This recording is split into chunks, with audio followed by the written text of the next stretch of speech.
dị mma ndị ọma nwe mmadụ. Ana m asị unu n'ụbọchị nke tata Ibuolachi.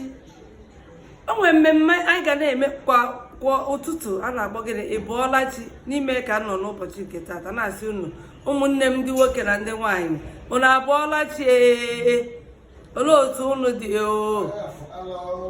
ana m asị unu ka ihe ọma mere onye mere ibe ya ka unu bụrụ chi taa na ọhịa gaziere unu ma ọpụpụ na mbata unu ga-abụ ihe a gọziri agọzi.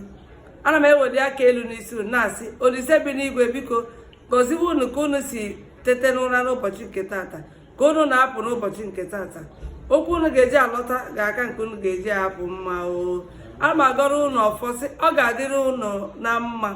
Unu abụọlachi. Ndị na-azụ ahịa unu pụọ zụkwa n'ọfụma. Ndị na-arụ ọrụ unu ga-enweta mbuli elu nke ọ bụla onye ga-eme ma ndị ụmụ akwụkwọ ma ndị nta ma ndị ime ọ ga-agaziri unu n'aha onye nwe anyị ise. Ana m asị unu abụọlachi. Ndị nọ n'ugwu ndị nọ na ndịda unu abụọlachi. Ekele dịrị Olise bi n'igwe nke mee ka ndụ wee fọrọ anyị n'ụbọchị nke tata. Na-asịkwa unu ọzọ unu abụọlachi. O nwere ofu enyi m ọ ga-abụ isi abụọlachi ihu okwerechi ya asị gị ịhụrụ m ehu.